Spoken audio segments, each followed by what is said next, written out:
ورحمة الله وبركاته. إن الحمد لله نحمده ونستعينه ونستغفره ونعوذ بالله من شرور أنفسنا وسيئات أعمالنا. من يهده الله فلا مضل له ومن يضلل فلا هادي له. أشهد أن لا إله إلا الله وحده لا شريك له وأشهد أن محمدا عبده ورسوله. يا أيها الذين آمنوا اتقوا الله حق تقاته ولا تموتن إلا وأنتم مسلمون. يا أيها الناس اتقوا ربكم الذي خلقكم من نفس واحدة وخلق منها زوجها وبث منهما رجالا كثيرا ونساء واتقوا الله الذي تساءلون به والأرحام إن الله كان عليكم رقيبا. يا أيها الذين آمنوا اتقوا الله وقولوا قولا سديدا يصلح لكم أعمالكم ويغفر لكم ذنوبكم ومن يطع الله ورسوله فقد فاز فوزا عظيما. أما بعد فإن أصدق الحديث كتاب الله وخير الهدي هدي محمد صلى الله عليه وسلم وشر الأمور محدثاتها وكل محدثة بدعة وكل بدعة ضلالة وكل ضلالة في النار. اللهم صل على محمد وعلى آل محمد كما صليت على إبراهيم وعلى آل إبراهيم إنك حميد مجيد. اللهم بارك على محمد وعلى آل محمد كما باركت على إبراهيم وعلى آل إبراهيم إنك حميد مجيد. Ikhwatuddin azakumullah, hadirin hadirat rahimakumullah. Puji dan syukur senantiasa kita panjatkan kehadirat Allah Subhanahu wa taala yang selalu memberikan kekuatan kepada kita, kekuatan iman dan Islam, memberikan segala kenikmatannya kepada kita, nikmat sehat, nikmat ada kesempatan. Mudah-mudahan kita bisa mempergunakan dua nikmat ini sehingga Allah Subhanahu wa taala akan selalu memberikan kenikmatan kepada kita. Amin ya rabbal alamin. Salawat dan salam tak lupa disampaikan kepada Rasulullah sallallahu alaihi wasallam, pada keluarganya, para sahabatnya, dan mudah-mudahan kita yang ittiba' kepada sunnahnya. Ikhwatuddin azakumullah, hadirin hadirat rahimakumullah. Melanjutkan kajian sifatus salatin Nabi sallallahu alaihi wasallam, kaifiyat salat Rasulullah sallallahu alaihi wasallam. Yang sudah saya sampaikan adalah tentang al-iqa' baina sajdatain, duduk iqa' di antara dua sujud. Sebelum saya melanjutkan kajian tentang ini, saya ringkaskan saja. Ketika duduk di antara dua sujud ini, ada dua cara yang dilakukan Rasulullah sallallahu alaihi wasallam. Cara yang pertama adalah yang disebut dengan duduk iftirash, sebagaimana keumuman, menghamparkan telapak kaki yang kiri kemudian menduduki kaki yang kiri itu dan menegakkan kaki yang kanan. Ini disebut dengan duduk iftirash, sambil menghadapkan ujung-ujung jari yang kanan ke arah kiblat. Selain duduk iftirash, maka ada duduk yang disebut dengan duduk iqa', yakni dengan menduduki dua tumit. Dan ini khusus berlaku untuk duduk di antara dua sujud saja. Artinya duduk iqa' ini tidak boleh dipraktikkan untuk duduk tahiyat, khusus di antara dua sujud saja. Dan ini termasuk adalah iqa' yang sunnah. Iqa' yang sunnah. Ada dua iqa'. Yang pertama iq'a yang masyru', yang sunnah ini sebagaimana tadi saya jelaskan, dan ada yang kedua yang disebut dengan iq'a tapi iq'a yang ghairu masyru'. Iq'a yang ghairu masyru' ini adalah ka iq'a'il kalb, seperti duduk iq'a'nya anjing. Bagaimana duduk iq'a'nya anjing? Nanti dalam pembahasan duduk tasyahud awal akan saya jelaskan. Jadi itu yang berkaitan dengan duduk di antara dua sujud yang perlu antum semuanya fahami, dan tidak boleh menyelisihi dari dua duduk itu. Artinya kalau tidak mau duduk iq'a, maka dengan duduk iftirash. Selain dua duduk itu, maka tidak ada sunnahnya. Artinya yang menyelisihi dari itu termasuk khilaf sunnah. Sebab tidak mustahil ada orang yang duduk di antara dua sujud atau duduk tahiyat dengan menduduki dua telapak kakinya. Bisa dipaham? Jadi dia hamparkan dua telapak kakinya menduduki dua telapak kaki. Nah, ini yang tidak sesuai dengan sunnah. Dan maaf Pak, ini tidak sedikit.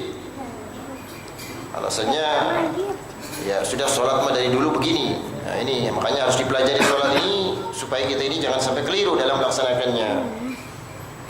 Tanpa ilmu maka kita tidak akan bisa memahami bagaimana kaifiat sholat yang dilakukan Rasulullah SAW dalam hadis-hadisnya. Hadirin rahimakumullah. Selanjutnya, setelah duduk di antara dua sujud dengan bacaan Rabbik firli dua kali boleh, atau Rabbik firli warhamni wajburni wahdini warzuqni, maka ini boleh dibaca. Yang jelas lafaz wa'afini boleh, sedangkan lafaz wa'fu anni ini tidak ada dalil. Jadi kalau ada sebagian orang yang membacanya Rabbik firli warhamni wajburni wahdini warzuqni wa'afini wa'fu an, ini wa'fu anni ini tidak diketemukan dalam hadis Rasulullah SAW.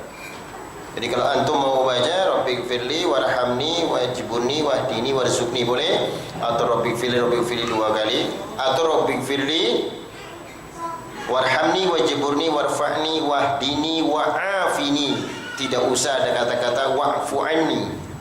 Dan wa'fu anni ini tidak ada hadis. Bisa antum baca Al-Masail karya Ustaz Abdul Hakim Abdad menjelaskan bahwa wa'fu anni ini tidak ketemu dalilnya. Hadirin rahimakumullah. Selanjutnya, bacaan di antara dua sujud ini sudah dianggap faham semuanya. Selanjutnya setelah itu melakukan sujud kembali, sujud yang kedua. Sama halnya dengan sujud yang pertama. Setelah sujud yang kedua, kemudian naik untuk rakaat yang kedua, maka di sana ada yang disebut dengan jilsatul istirahah, duduk istirahat. Duduk istirahat berlaku untuk rakaat pertama dan rakaat yang ketiga kalau sholatnya 4 rakaat. Kalau rakaatnya cuma 2 rakaat seperti subuh, maka berlaku cuma di rakaat pertama saja. Jadi duduk istirahat ini adalah duduk sebentar sebelum naik ke rakaat yang kedua dan rakaat yang keempat. Jadi ketika antum mau ke rakaat yang kedua, dari sujud jangan langsung naik ke atas, duduk dulu sebentar. Nah, duduk ini tidak ada bacaan apa-apa Pak. Jadi nggak ada bacaan apa-apa, hanya duduk sebentar, kemudian naik lagi ke atas. Ini harus diperhatikan, duduk ini sunnah, ya. Duduk ini sunnah. Sebab ini hampir banyak sekali orang yang tidak mengamalkan duduk istirahat ini. Jadi ketika sujud pertama, sujud kedua langsung naik aja ke atas.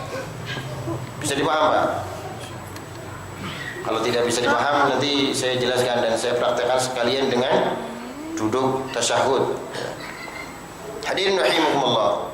Kemudian ketika naik ke atas ke rakaat yang kedua dan seterusnya, maka di sana ada al-i'timad 'alal yadain, berpegangan dengan kedua tangannya.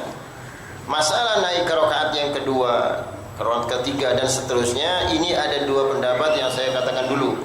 Kalau bangkit ataupun turun, maka boleh lutut dulu dan boleh tangan dulu, dua-duanya boleh dipraktekkan. Jadi kalau antum berkeyakinan tangan dulu boleh, yang berkeyakinan lutut dulu boleh. Ketika turun dari sami Allahu liman hamidah menuju sujud. Begitupun juga ketika bangkitnya, mau tangan dulu boleh, mau lutut dulu boleh. Yang enggak boleh itu dua-duanya.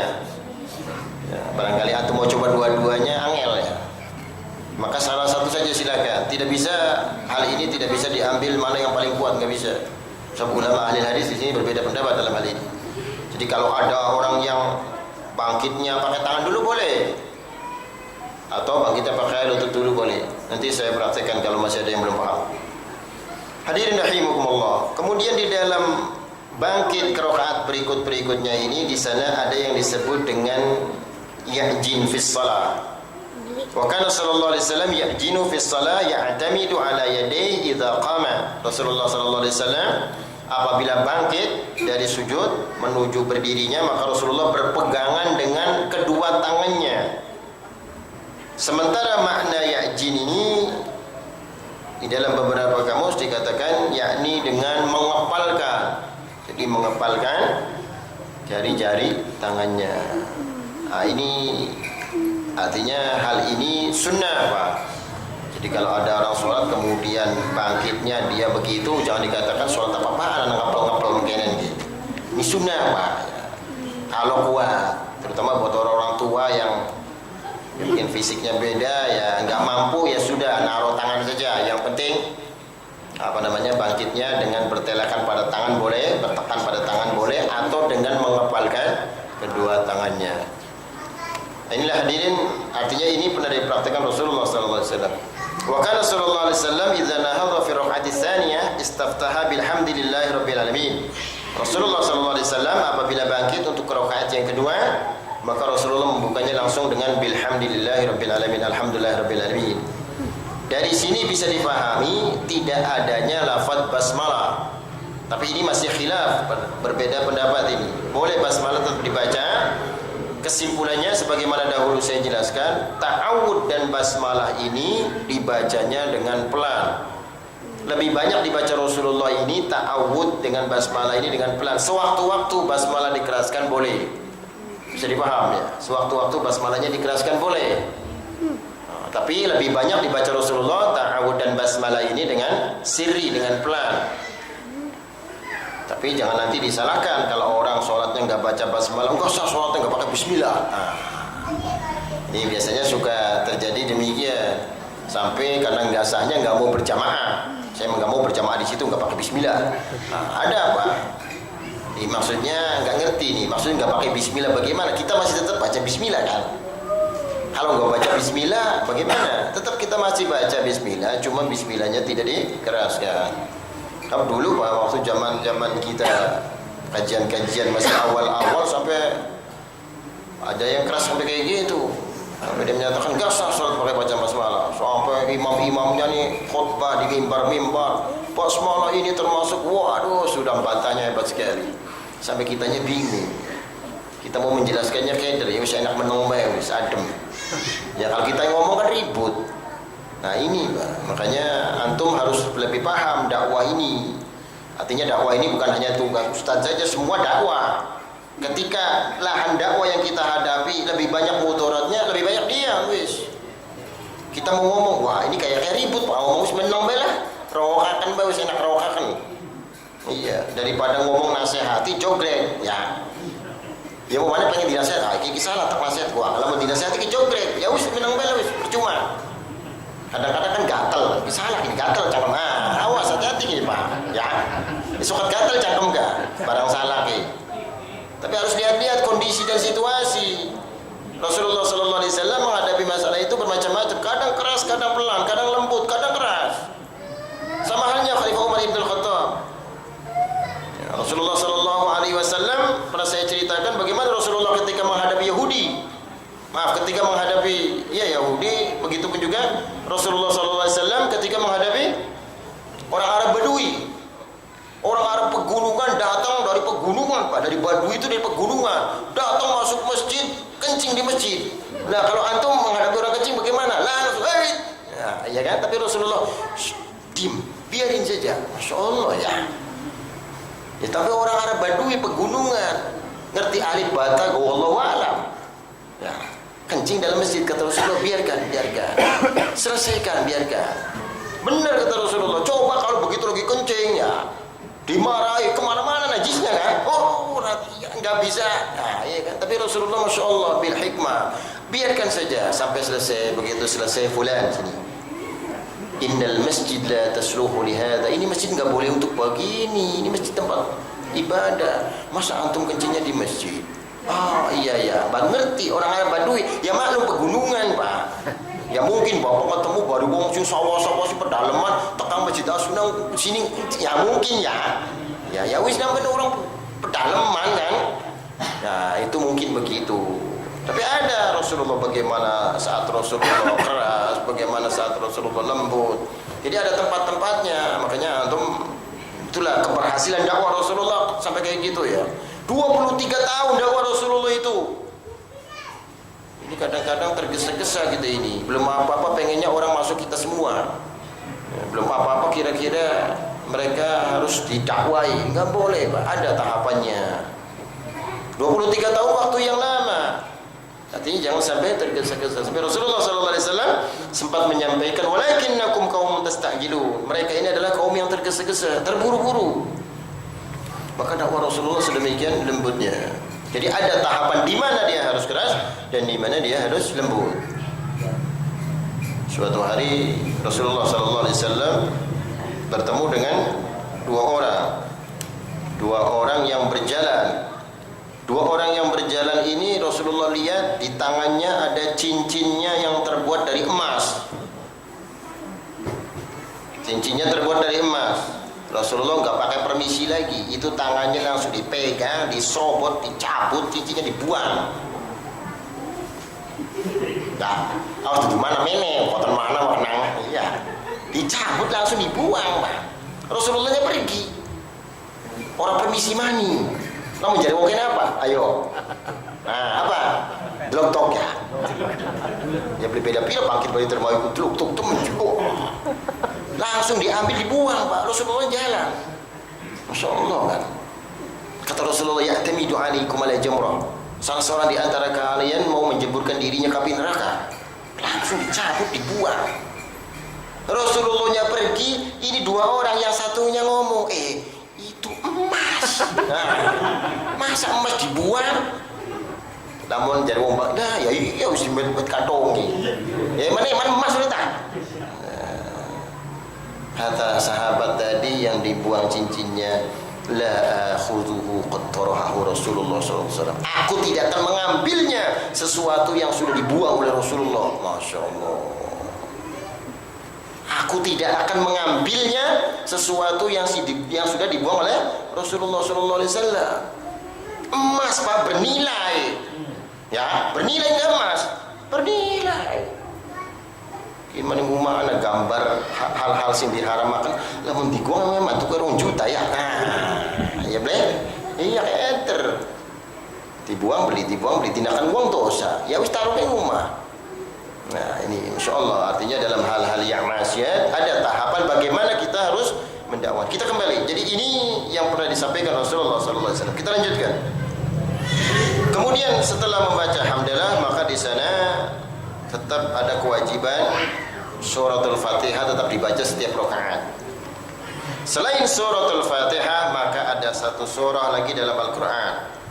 Jadi qiraah bacaan Rasulullah SAW itu setelah Fatihah disambung dengan satu ayat dari Al-Quran. Hadirin hadirat rahimakumullah. Satu surah dari Al-Quran ini tentunya tergantung situasi dan kondisi ya. Artinya kalau memang kondisi memungkinkan boleh diperpanjang bacaan itu. Kalau memang kondisi tidak memungkinkan jangan perpanjang. Bisa dipaham tidak? Ya mungkin dari salah seorang imam mengerti dalam keadaan sholat dalam posisi kayak gini lagi pengen memperpanjang boleh diperpendek, gak apa-apa. Kita ambil contoh umpamanya lagi sholat jamaah, lagi enak-enaknya jamaah, bener mantap-mantap jamaah, ada gangguan yang kira-kira gangguan ini kalau dilanjutkan nanti akan lebih berbahaya dalam sholat jamaah, maka cepat perpendek sholat itu. Bisa dipahami tidak Pak? Artinya jangan wis angko-angko be arep makanan arep kita pengen dakwah sholat lho. Nah, ini hati-hati Pak. Ini Rasulullah SAW menceritakan suatu hari Rasulullah SAW pernah melakukan sholat subuh. Sampai surah yang dibaca Rasulullah SAW ini sangat panjang sekali. Aku menginginkan ketika itu akan memanjangkan surah. Wasami'tu buka'a sabiyyin. Wasami'tu buka'a sabiyyin. Aku mendengarkan ada suara tangisan anak menjerit-jerit dalam masjid itu. Lah saya mau berbuat baik, berbuat baik. Fadhanantu anna ummahu ma'ana tusalli. Maka kata Rasulullah, aku menyangka ibunya ikut sholat bersama saya. Berarti benar ya? Ya benar beli. Iya, jadi Rasulullah, aku menyangka ibunya sholat bersama saya. Pasti ada ibunya ini. Ya iya, masa anak yang jerit-jerit lakam bokeh. Ya boleh. Ya pasti nyangis kena anak bokeh tak? Ya ada lakam bokeh mungkin balik. Nah, hadirin rahimakumullah. Fa aradtu an ufragha lahu ummah. Maka sengaja aku memendekkan bacaan ini karena khawatir akan bisa mengganggu yang lain. Nah, ini dalam kondisi demikian boleh untuk memperpendek bacaan dan seterusnya. Hadirin hadirat rahimakumullah. Kemudian di dalam bacaan salat ini, rakaat berikutnya, rakaat kedua, ketiga, keempat dan seterusnya, maka di sana tidak mesti di rakaat yang ketiga dan keempat. Di rakaat yang ketiga dan keempat tidak mesti hanya dengan suratul Fatihah saja. Artinya di rakaat yang ketiga dan keempat boleh ditambahkan dengan satu surah dari Al-Quran. Umpamanya rakaat pertama habis Fatihah Sabbihisma ya, surat Al-A'la. Rakaat yang kedua habis Fatihah umpamanya Wadduha. Rakaat yang ketiga habis Fatihah boleh ditambahkan dengan surah Al-Ma'un umpamanya. Nanti rakaat yang keempatnya habis Fatihah ditambahkan dengan surah Al-Ikhlas. Kesimpulannya, rakaat yang pertama harus lebih panjang daripada rakaat yang kedua, rakaat yang kedua lebih panjang daripada rakaat ketiga dan seterusnya. Nah, ini yang dibaca Rasulullah sallallahu alaihi wasallam. Kemudian dalam rakaat yang sirriyah, dalam rakaat yang sirriyah yang pelan bacaannya, hendaklah bacaan itu cukup dengan terdengar oleh kita sendiri. Maaf ini. Jadi bacaan yang kita baca itu cukup terdengar oleh kita sendiri, jangan sampai terdengar orang lain. Dengan terdengar oleh orang lain ini pasti akan terganggu dengan bacaan orang itu. Artinya begini Pak, umpamanya sholat duhur atau sholat asar atau 2 rakaat terakhir isya, 1 rakaat terakhir maghrib. Ini kadang-kadang Pak, kadang-kadang kita jumpai ada imam-imam ataupun makmum-makmum tertentu yang suka-suka mengeraskan bacaan. Sampai di musola saya, Pak, musola Sabil Muhtadin, udah diingatkan berkali-kali, imam udah tua sih, 70 tahun umurnya. Sampai kita mengingatkan, Pak, tolonglah ini kan sholat sirriyah, sholat pelan, seperti duhur, asar, 2 rakaat terakhir isya, 1 rakaat terakhir maghrib. Ya punten, bacaannya jangan keras-keras. Dengan membaca agak keras sampai terdengar sebelahnya akan terganggu orang itu dengan bacaan sebelahnya itu. Bisa dipaham Pak? Contoh, kita berbaris dengan orang yang begitu. Ini tidak mustahil kitanya bacanya qul huwallahu ahad atau qul ya ayyuhal kafirun, umpamanya dianya baca qul a'udzu binas. Ya. Kitanya lagi baca qul ya ayyuhal kafirun, dia baca qul a'udzu birabbin, tapi agak suka dikeraskan. Malikin ilah. Nah, ada kayak gitu-gitunya. Akhirnya kitanya qul ya ayyuhal kafirunnya larinya qul a'udzu binas, Pak. Enggak mustahil toh, ya. Saya yakin lah, saya jamin. Loh, kok kuliahnya lari ke qul a'udzu binas sih? Ini enggak mustahil, Pak. Nah, akan bisa mengganggu bacaan kan? Udah otomatis. Nah, makanya usahakan tatkala kita sholat, baik itu sirriyah, maka tetap kita bacaannya cukup terdengar telinga kita, jangan sampai terdengar tetangga. Ada nanti terdengar tetangga dalam kali yang lain, tapi dalam sholat jangan Pak. Bisa paham ya?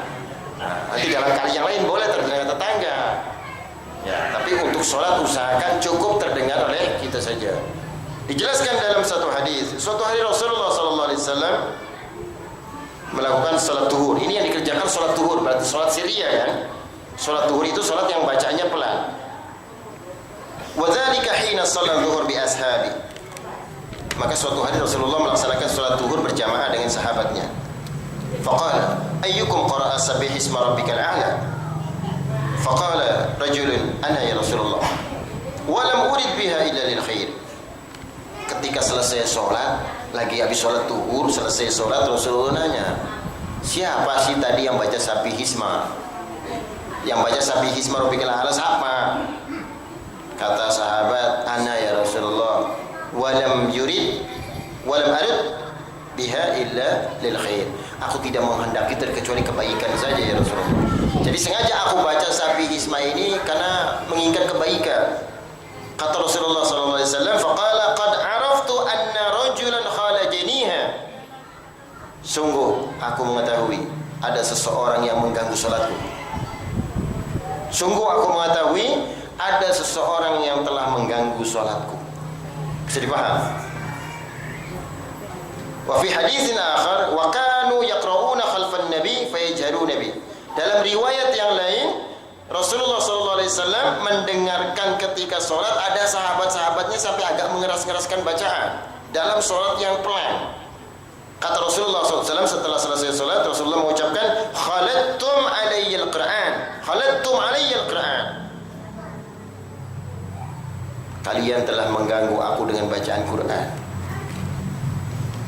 Rasulullah sampai mengucapkan innal musalli yunaji rabbah. Sesungguhnya orang salat ini sedang munajat kepada Rabbnya. Fala yandur, falyandur bima yunaji. Maka hendaklah dia memperhatikan kepada siapa dia munajat. Kepada siapa dia munajat. Wala yajhar ba'dukum ala ba'din bil Quran. Dan jangan sebagian di antara kalian mengeraskan bacaannya atas sebagian yang lain. Nah ini jadi maaf ini Pak, ini termasuk kekeliruan dalam sholat. Kadang-kadang suka mengeras-ngeraskan bacaan yang akhirnya mengganggu orang lain. Jadi usahakan pelan, cukup terdengar telinga kita sendiri. Jangan sampai diem sampai nggak ada bacaan salah. Ini ada dua, yang berlebih-lebihan sampai terdengar orang lain. Yang kedua diem tidak terdengar oleh dirinya. Diem belakang baik. Ya salah lagi apa? Ya di sholat kan ada bacaan. Para sahabat mengetahui, kata para sahabat, kami mengetahui bacaan sirinya Rasulullah itu bitirabi lihyati, dengan gerakan jenggotnya. Oyek-oyek jenggotnya. Ya. Misalnya kan gerakan oyek-oyek bela. Rasulullah khawatir Rasulullah lagi baca. Ya, itu maksudnya. Jadi mengetahuinya bukan dengan suara tapi dengan gerakan jenggotnya. Nah ini. Jadi maaf, antum nggak boleh menafikan jenggot ya. Ya, jadi kalau umpamanya ada orang pakai jenggot, wih itu grup jenggot, hati-hati, jaga lisannya. Kalau kita belum bisa pakai jenggot ya sabar. Ya artinya maaf saya belum bisa pakai jenggot, itu teman saya mau hebat jenggotan, ya bagus. Jangan sampai mencela orang yang pakai jenggot Pak. Kalau mencela orang pakai jenggot sama mencela Rasulullah kan. Rasulullahnya berjenggot Pak. Ya hadis-hadis kan banyak perintah untuk memanjangkan jenggot dan memotong kumis, bukan sebaliknya memotong jenggot memanjangkan kumis. Kadang-kadang kumisnya sampai di mulutnya, makan sampai keter ya, rambutnya masuk. Ada Pak, sampai saya pernah lihat dulu tuh kumisnya kantel tuh sampai kopi cangkem nggak tutupan kumis kan, limangannya ke pipi limonku. Ya, ini. Ya mungkin bahasa pengaman koloninya pegel ya. Nah, jadi ada hikmahnya kan. Nah, makanya usahakan kalau masalah jenggot ini ya sudahlah, aku sudah lebih paham, gak usah sampai mencela orang pakai jenggot, jangan. Kalau mencela mereka tidak dengan kata lain sama dengan mencela Rasulullah. Kata Imam Syafi'i, dia menyatakan, ini Imam Syafi'i ini Pak. Imam Syafi'i tahu ya? Pengarang kitab Al-Um itu Imam Syafi'i yang dari sana itu Syafi'i ini kan itu ya pokoknya kau Syafi'i siapa itu ya Syafi'i singgalu selaka wong ya cuma Imam Malik, Imam Hambali, Imam Ahmad bin Hambal, Imam Hanafi, Imam Syafi'i. Kata Imam Syafi'i, dia mengatakan dalam kitab Al-Um, haram hukumnya mencukur jenggot. Masya Allah, la ilaha illallah. Jadi kadang-kadang kulah sudah terketer jadi hari panutan Imam Syafi'i kepipe panutan ini ngapain nih? Iya, anak-anak bakal kepujian ga Imam kula Imam ya boleh mungkin Imam Pasanit mah ya. Itu Imam Syafi'i. Iya beli? Iya. Ya ning pujian-pujian ga? Ya bagus mau nerima pujian mau coba ya. Ya kalau pujian begitu kan diikuti apa kata Imam Syafi'i. Cuma kadang-kadang ya dibaca saja tapi nggak ngerti. Imam Syafi'i menyatakan apabila Quran dibaca pahalanya buat orang yang baca, nggak bisa buat orang yang lain. Antum baca Quran ya ganjarannya buat antum. Ngerti? Bapak ini baca Quran, ganjarannya buat sendiri yang baca. Tidak bisa dikasihkan orang lain Pak. Ngerti tidak ini? Ngerti ya? Jadi kalau bapak baca Yasin wal Qur'anil Hakim, ganjarannya nggak usah apa? Nganggo dewek apa nganggo mati? Ya nganggo dewek. Nah ini Pak, makanya kadang-kadang kita bingung lah nganggo mati. Makanya kata Imam Syafi'i, la yasilu sawabuha ilal mayit, tidak akan sampai pahalanya buat mayit, nggak sampai. Yang sampai itu doa. Jadi kita berkenan hanya mendoakan saja buat orang-orang meninggal dunia. Adapun bacaan Quran ya, bacaan Yasin, bacaan Tabarok, bacaan apapun untuk kita yang baca, nggak bisa dikasihkan orang lain. Ini kadang-kadang Al-Fatihah nggak sampai, iya kan? Ya sering kan? Ya Al-Fatihah itu buat kita yang baca, kok kenapa buat orang lain? Apalagi kadang-kadang mensodakokan Al-Fatihah buat Rasulullah. Ya, Rasulullah itu sudah ahli jannah Pak. Rasulullah maksum, tidak ada dosanya, masih dikirim-kirim Fatihah baik. Makanya kata salah seorang ulama di Indonesia zaman dulu ada, kenapa kita baca Fatihah buat Rasulullah? Kitanya sudah penuh belum ganjarannya? Nah, ya kan? Kalau kita sudah penuh ya wajar ya kita maksiat lebih akal daripada ganjaran. Lebih baik kita baca Fatihah untuk diri kita, kok kenapa buat Rasulullah? Yang dianjurkan kepada Rasulullah itu adalah sholawat, titik. Selain itu tidak ada Pak. Hanya sholawat pada Rasulullah. Man shalla alayya wahidan sallallahu biha asyara. Siapa yang sekali mengucapkan sholawat, Allah kasih pahala sampai 10 kali lipat. Masya Allah. Jadi kita kembali. Jadi kalau pernyataan Imam Syafi'i ini ya sekali kita dipelajari, tolong diamalkan. Jadi jangan sampai nanti pernyataan Imam Syafi'i paham tapi nggak pernah diamalkan. Waliyadzubillah. Kita lanjutkan. Jadi itu yang berkaitan dengan bacaan surah dalam Al-Quran, termasuk baca surah dalam sholat-sholat pelan seperti zuhur, asar, 2 rakaat terakhir isya, 1 rakaat terakhir maghrib. Selanjutnya adalah jilsatut tasyahud, duduk tasyahud atau duduk tahiyat. Summa kana sallallahu alaihi wasallam yajlisu litasyahhud ba'da al-firagh min ar-rak'ati tsaniyah. Kemudian Rasulullah sallallahu alaihi wasallam melakukan duduk, yakni duduk tasyahud di rakaat yang kedua. Fa idza kanatis salatu rak'atain kasubuh, apabila salat itu salat 2 rakaat kasubhi seperti salat subuh, jalasa muftarishan, Rasulullah duduknya duduk iftirash.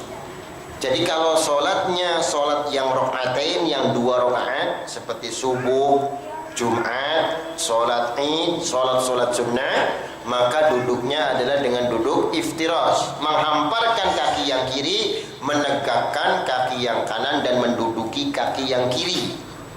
Ngerti Pak? Jadi sikil kiwene beli ditokakan Pak ya. Kalau sikil kiwene ditokakan kin arane duduk tawarruk. Biasanya umumnya bakal duduk tawarruk kanggo rakaat terakhir. Ini khusus untuk sholat maghrib, sholat isya, sholat duhur, sholat asar, rakaat terakhirnya duduk tawarruk. Adapun sholat yang 2 rakaat, sholat subuh, sholat Jumat, sholat Id, sholat sunnah yang 2 rakaat, duduknya dengan duduk iftirash, tidak boleh dikeluarkan kaki kirinya dan menduduki lantai, tidak boleh. Jadi duduknya duduk iftirash Pak. Bisa dipaham? Nanti saya praktekkan sekalian prakteknya ya. Kemudian kama kana yajlisu baina sajdatain, sebagaimana tadi saya jelaskan dalam duduk di antara 2 sujud. Wa kadzalika yajlisu fit tasyahhudil ula, demikian pun juga dalam duduk tasyahud yang pertama minas sulasiyah rubaiyah, atau dalam sholat yang 3 rakaat seperti maghrib, atau sholat yang 4 rakaat seperti isya, duhur dan asar. Jadi duduknya di rakaat yang kedua itu duduk iftirash yang disebutnya. Hadirin hadirat rahimakumullah. Selanjutnya di dalam hadis ada larangan tentang duduk yang tadi saya maksudkan. Nahani khalili sallallahu alaihi wasallam an iqa'il kalam. Kata Abu Hurairah, kekasihku Rasulullah sallallahu alaihi wasallam melarang aku duduk iq'a. Duduk iq'a ini seperti duduknya anjing, ini yang dilarang oleh Rasulullah sallallahu alaihi wasallam.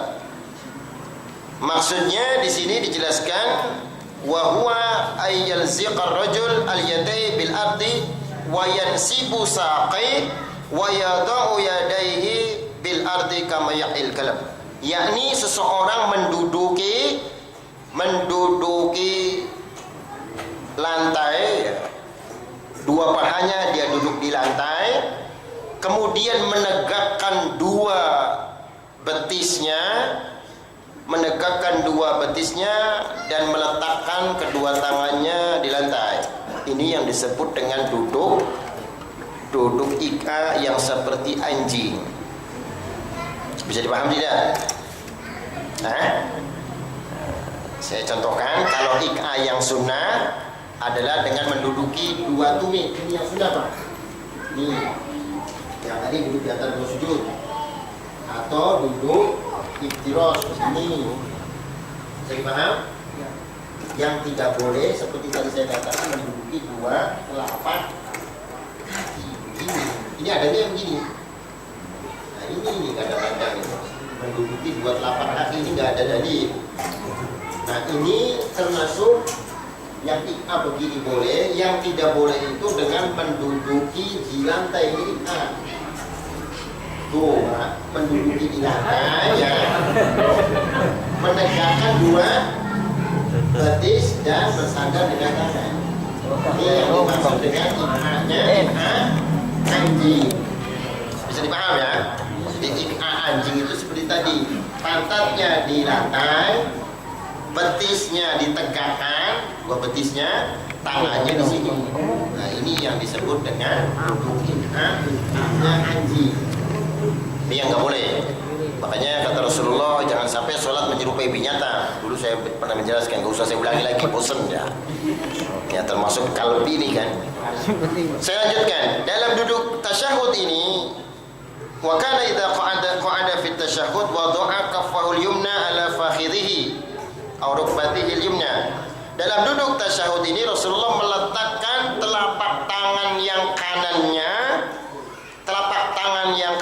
di atas pahanya. Jadi telapak tangan kanan di atas paha, satu riwayat yang lain di atas kedua lututnya. Di atas lututnya. Wa wada'a kaffahul yusra ala fakhidhihi. Demikian meletakkan telapak tangan yang kirinya di atas pahanya boleh atau di atas lututnya. Jadi dua pendapat ini boleh dipraktekkan. Basituha alaiha, menghamparkannya. Enggak boleh mentelungkupkan, Pak. Konon. Nah, konon doli, Pak. Jadi dihamparkan, di paha boleh, di lutut boleh, dua-duanya. Bisa dipaham?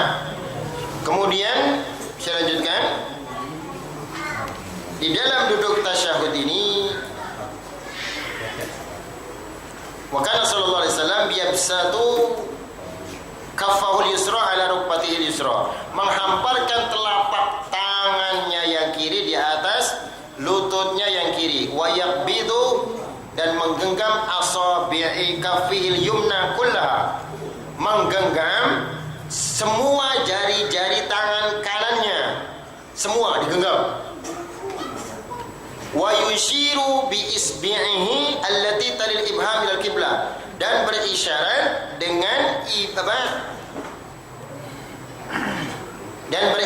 dengan jarinya ke arah kiblat. Jadi menggenggam cara pertama nih, Pak. Cara pertama genggam semua. Kemudian berisyarat dengan jari yang mendekati ibu jarinya. Artinya jari mendekati ibu jari berarti ini jari telunjuk ke arah kiblat. Wa yurmi bi basarihi ilaiha, dan melemparkan pandangannya ke sini. Jadi dalam semua gerakan sholat, pandangan ke tempat sujud ya. Bisa paham ya? Berdiri, pandangan dia sebelah sujud, ruku ke tempat sujud, semua ke tempat sujud. Jadi ruku aja delangi sikil aja, delangi ya. Kita mau ruku delangi sikil, mau bakal lagi tangi delangi sarunge wong aja pikirnya. Delangi di tempat sujud, sana tempat sujudnya kita di mana situ. Terkecuali waktu tahiyat, matanya ke sini. Ngerti ya? Nah, jadi mata ke sini, nggak usah mata ke telunjuk orang lain. Delangi aja pikirnya ya.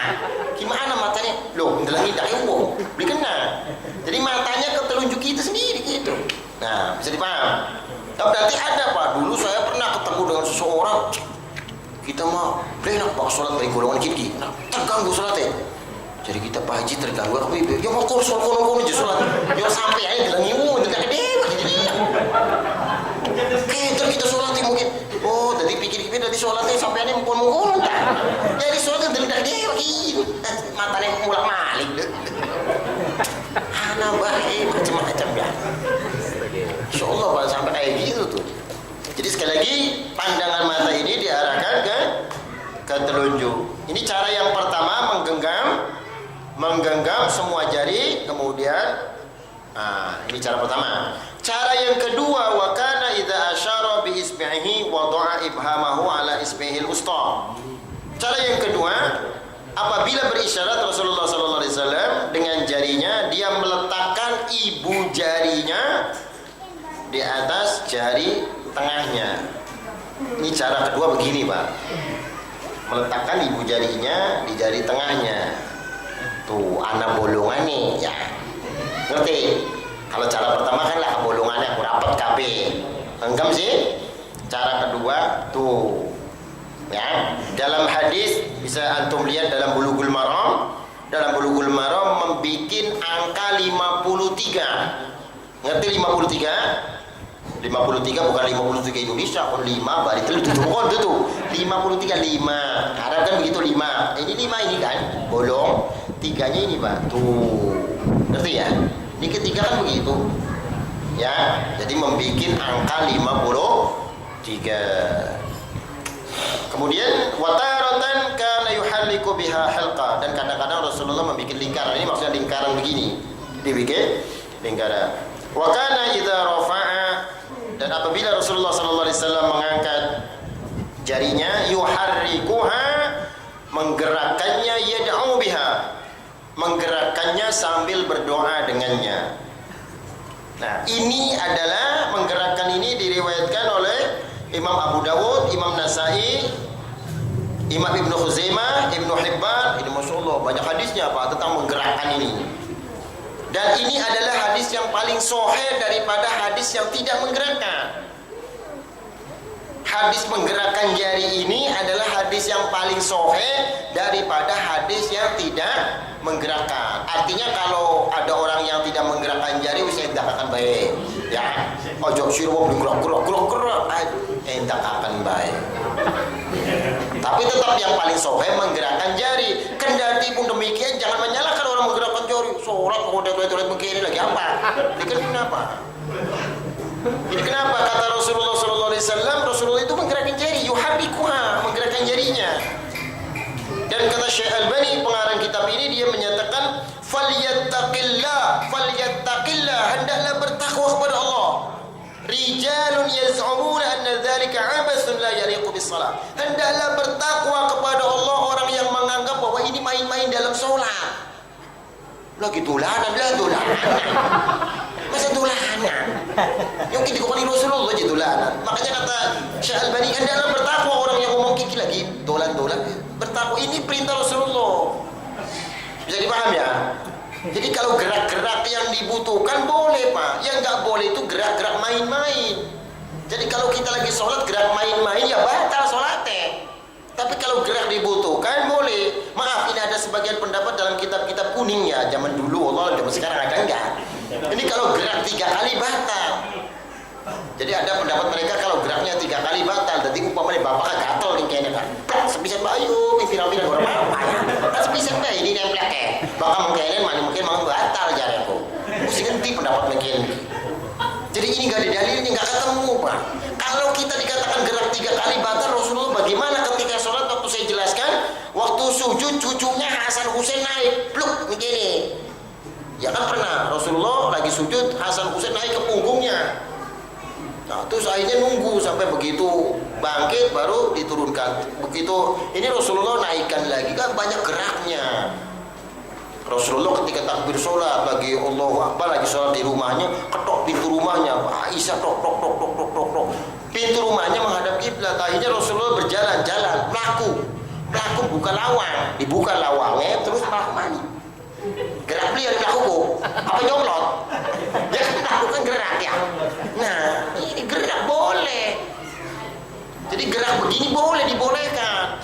Asik buatan bapak kan kemana lagi sholat anak tamu tok assalamualaikum melaku dibuka lawang. Kalau kita lagi sholat ya kita pengen kopi beli ya kalau aja kita mau pengen kopi beli batal sholat mah.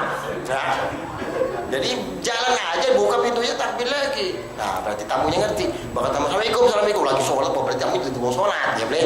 Ya masa lagi mukul beli ngerti masa disangka lagi apa ya umpamanya kan terus dibukakan assalamualaikum lah dari lu apa kencing kuno nah ini artinya di sini gerak di sini boleh, gerak indal hajat boleh.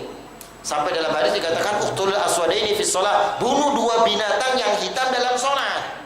Lagi sholat Allahu Akbar, lah kalajengking. Ada kalajengking di depan, jangan diam, dibunuh nggak apa-apa. Tapi jangan ngomong, mati sudah, mati aja milih-milih, batal mati ya. Aja ngomong, maka ngomong batal. Dibunuh aja, dibunuh. Habis dibunuh teruskan sholat. Nah kata Rasulullah boleh dibunuh kalau ada ular, ada kalajengking. Bisa dipahami nih, bisa ya? Nah ini artinya gerak ini indal masyru', gerak ketika dibutuhkan maka boleh. Termasuk gerak ini karena Rasulullah bergerak. Jadi dalam hal ini jangan dinafikan ada gerakan, jadi nggak boleh Pak. Kalau kita belum bisa ya wisilah kita belum bisa, jangan ini gue boleh sholat klok ini, nanti batal sholat kata siapa? Nah ini harap diperhatikan. Hadirin rahimakumullah. Kemudian tentang isyarah ini dijelaskan, isyarah bil yad, isyarah dengan tangan ini termasuk adalah hadis yang paling sahih yang menjelaskan tentang tasyahudnya Rasulullah SAW. Oleh karena itu yang menyelisihi dari ini, yang menyelisihi dari gerak ini imma dhaif wa imma la aslala. Bisa boleh jadi hadisnya dhaif yang tidak menggerakkan, bisa boleh jadi hadisnya tidak ada asalnya. Bisa dipaham Pak? Tapi nanti mungkin Bapak akan ketemu nih. Ya maaf, hari ketemu nih bari tukang beca mah kecil ilmu tukang beca mas suara iku ya. Tapi ketemu nih bari wong pakaiannya pada beli bapak, kayak mah insyaallah lah. Wah, hujah itu hebat maning. Tinggal diomong aja terakhir, maaf ya. Ente bari Syekh Albani pinter endi? Wis pol bet apono. Wis kono ya jawabane. Ente bari Syekh Albani pinter endi? Terus kita aja tahu, iya beli pinter endi? Syekh Albani baca sifat surat Nabi ada. Saja dawa-dawa cerita. Iya, kadang-kadang ada kok itu soalnya grok-grok begini, Rasulullah itu begini, kata siapa? Si Albani itu ahli hadis. Ribuan hadis di sini, Masya Allah. Kita boro-boro ngitung ngapalkan hadis, ngitung uang pada utang kita pakai enter ya. Ya, ngitung pada utang kita pakai enter. Anak pira uang kamu pada publikasikan kabeh. Ya, ngapalkan hadis an fulan. Si Albani di sini, Pak. Makanya Syekh Abdul Aziz bin Abdullah bin Baz, mufti di kerajaan Arab Saudi, dia menyatakan mujaddid yang Allah turunkan saat ini, atau mujaddid Pak. Jadi mujaddid itu setiap 100 tahun Allah turunkan. 100 tahun Allah turunkan. Ibnu Taimiyah, Syekhul Islam Ibnu Taimiyah, termasuk Syekh Muhammad bin Abdul Wahab. Ini mujaddid ini sengaja Allah turunkan untuk membenahi keadaan umat. Ketika zaman Rasulullah sudah bertauhid, akhirnya lama-lama datang penyembahan berhala, kemaksiatan, datangi lagi di sana ada Syekh Muhammad bin Abdul Wahab membenahi kemusyrikan ini, menghancurkan berhala-berhala, termasuk ada kuburan-kuburan yang dibesar-besarkan. Jadi orang datang ke sana ke kuburan, mintanya ke kuburan, doa ini kuburan diterima Allah, langsung diberantas sama Syekh Muhammad bin Abdul Wahab. Sampai kuburan-kuburan para sahabat dibesar-besarkan, ditinggi-tinggikan bangunannya. Waliyadzubillah. Nah, maka datang Syekh Muhammad bin Abdul Wahab untuk meluruskan itu. Maka setiap 100 tahun Allah turunkan mujaddid ini. Nah, termasuk kata Syekh Abdul Aziz bin Abdullah bin Baz, dikatakan termasuk mujaddid yang Allah turunkan setiap 100 tahun ini diantaranya adalah Syekh Albani. Masya Allah, Pak. Jadi kadang-kadang kita masuk kader karena anak wong sokat menghujat. Ilmu hadisnya sepira. Tahu baca innamal a'malu binniyat siji hadis apal kau berani menghujat. Masya Allah. Ya menghadapi orang begitu tuh kader, Pak. Iya, kadang-kadang ketemu mau salam, belakang nang bae. Anak, ketemu papasan kan diam saja. Ya kalau orang nggak ngerti agama wajar. Tapi kadang-kadang dia ngakunya paling benar. Ada orang kayak gitu. Ini makanya hati-hati menghadapi yang begitu. Kadang dakwah ini bisa rusak disebabkan dengan akhlak yang tidak baik. Tapi Islam ini Masya Allah, Pak, lagi digerogoti sana sini, ayo dicekoki Islam ini. Ya Bapak tahu lah bagaimana di negara ini kan. Muncul ini, orang peragat-peragat tengah dina kiamat masih peragat-peragatan. Nah, muncul lagi, nggak boleh pakai jilbab, muncul lagi nih sekolahan bloli tonga, wah macam-macam. Kok maning muncul apa maning orang peragat-peragat. Wis ning duran nih cekoke mau ning sore cekoke maning, ayo. Ente mau kono ku bloli kudu mengkene, Masya Allah. Nah, inilah Islam. Makanya benar kata Rasulullah, Islam itu banyak, tapi dari berbagai arah dicengkram. Ya iya, usaha kemaksiatan macam takon, bapak dalam TV dia katon KB kabarin blek. Ya. Ya iya dalam TV kan KB. Pengen organ tunggal, pengen organ apa anak KB TV. Lamun organ tunggal di kana nggo jumpa-jumpa KB pantas beli masa pantesan. Ya. Iya, otomatis bakal organ tunggal kini dibuka. Wis, bakal beli mantep-mantep agamane ya mpu ededane, aduh kita mau jebain dalam roja. Roja, masa roja kono ya. Wah. Wih, zaman sekian kakek siasat, pinter-pinter sekian. Zaman Rasulullah mah, iki mah pinter-pinter. Pasang rojo kita mau ketemu, ya bagus lah. Bakal lagi dewekan mah. Roja menti, mana? Bakal ada Ustaz Muhammad. Assalamualaikum. Wow, bacanya jantengaken. Oh, ente umai roja ya, masya Allah. Wow, aduh Ustaz, lihat Ustaz. Ada Insan TV. Hari kan ditutupi singkat emang. Ya tapi ya wis bae lah, dia udah berubah iya ya bagus ya. Jadi anak-anak paling kena melangkah. Anak-anak ya. Iya. Kadang-kadang masya Allah iya. Iya, jadi ya coba jangan pakai alasan bro, jauh ya. Iya, ya wis terang bela hari masih senang mengkonon ya. Ya ajang ucapakan tapi ya wis pribela yo angel ya. Ya tak titik dirubah yo istighfar ya Allah, maaf. Kok kata sakit dijamah kelawak sekelupi. Hadirin rahimakumullah, ini yang berkaitan dengan kaifiyat dan tata cara tasyahud ini. Insyaallah pada bulan yang akan datang saya akan lanjutkan seputar tasyahud ini yang berkaitan dengan lafaz-lafaznya, lafaz-lafaz tasyahud, lafaz-lafaz sholawat, bagaimana sholawat yang diajarkan Rasulullah. Insyaallah pada bulan yang akan datang. Sebelum saya akhiri, ada waktu tidak? Silakan, barangkali ada yang mau ditanyakan. Kalau ada yang mau ditanyakan, saya tunggu. Kalau tidak ada, saya tutup ya. Silakan. Ini masalah itu gimana kalau di luar sholat itu ada larangan? Bagaimana diulangi? Di dalam sholat untuk kita itu tidak diperbolehkan. Kalau di luar sholat boleh kita? Di luar sholat maksudnya kepribe? Ya misalnya keadaan lagi santai. Oh ya hari kumur apa kalau masalah mah ya artinya kan bukan pengen dodok mengkonon kenang supaya urat-uratnya ya kembali ya boleh-boleh saja lah. Tapi kalau bisa mah jangan menyerupai binatang ya, diatur aja. Kalau tadi binatang kan tangannya begini, duduknya begini, antum atur tangannya apa, ditaruh di telinga begini apa bagaimana, diatur aja. Yang penting jangan menyerupai binatang secara ini ya. Wallahu a'lam bishawab.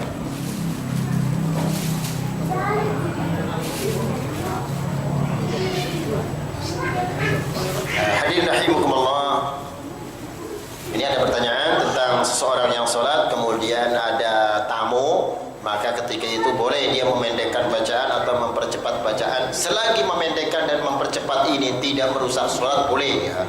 Artinya mempercepat ini tetap bacaannya dibaca ya. Jadi jangan mempercepat sampai bacaannya tidak dibaca, ini nggak boleh. Tetap bacaannya dibaca atau ada bacaan agak dikeraskan kayak ucapan takbir-takbirnya supaya tamunya paham ya. Kalau kira-kira pintu rumah kita ini dekat dengan tempat sholat, boleh agak dikeraskan dikit, Allahu Akbar gitu, agak dikeraskan supaya tamu paham bahwa penghuni rumah itu sedang sholat. Wallahu a'lam bishawab. Masih ada yang mau tanyakan? Cukup.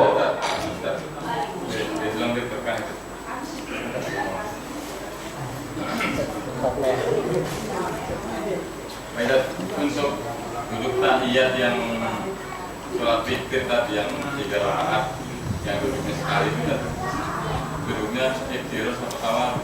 Hadirin rahimakumullah. Sudah. Satu lagi bentar. Nah, yang kedua ya apa namanya tentang masalah anak-anak hasil nangis itu kan. Itu emang sebabnya yang memperpendek sholat atau anaknya yang suruh diam kan? Namanya memperpendek sholat apa anaknya suruh diam? Ya tapi bahkan anaknya bukan menang ya batal sholatnya ya.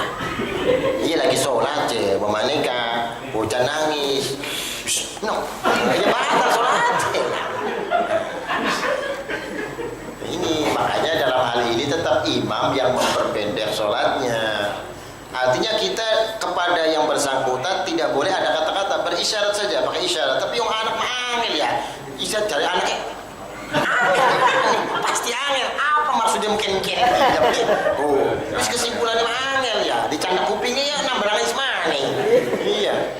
Jadi pisannya harus diatur bela. Jadi kesimpulannya diperpendek bacaannya, jangan sampai diperpanjang. Tapi tetap diperpendek juga, sebagaimana saya katakan tadi adalah tetap tumanina ada ya, tumanina ada, jangan sampai tidak ada tumanina. Nah ini, wallahu a'lam bishawab. Ini pertanyaan kedua. Pertanyaan pertamanya tadi tentang sholat witir atau sholat yang 3 rakaat. Sholat yang 1 rakaat juga tidak mustahil sholat witir, maka ini duduknya adalah duduk tawarruk. Khusus untuk sholat-sholat yang 2 rakaat saja, 2 rakaat ya. Apakah sholat subuh, sholat Jumat, sholat sunnah, sholat apapun, sholat yang 2 rakaat duduknya duduk iftirash. Selain 2 rakaat, 1 rakaat bisa saja terjadi. Witir boleh 1 rakaat, Pak. Kalau Bapak bangun malam, sementara bangun malam belum sholat witir, mendekati sholat subuh, bangunnya jam 4 kurang seperempat, mandi sampai jam 4 kurang 5 menit, ini mau adzan subuh, lakukan sholat witir 1 rakaat saja. Kalau sudah mendekati sholat subuh, maka lakukan sholat witirnya 1 rakaat. Nah ketika sholat witir 1 rakaat itu duduknya adalah duduk tawarruk, bukan duduk iftirash. Jadi sholat witir 1 rakaat, sholat witir 3 rakaat, selain yang 2 rakaat, sholat apapun, kalau yang 2 rakaat duduknya iftirash, selain 2 rakaat maka tawarruk. Wallahu a'lam bishawab. Cukup. Ya, sampai di sini saja. Insyaallah pada bulan yang akan datang saya lanjutkan seputar kaifiyat atau bacaan tasyahud dan bacaan shalawat pada Rasulullah sallallahu alaihi wasallam. Itu saja. Subhanakallahumma rabbana bihamdik asyhadu an la ilaha illa anta astaghfiruka wa atubu ilaik. Assalamualaikum warahmatullahi wabarakatuh.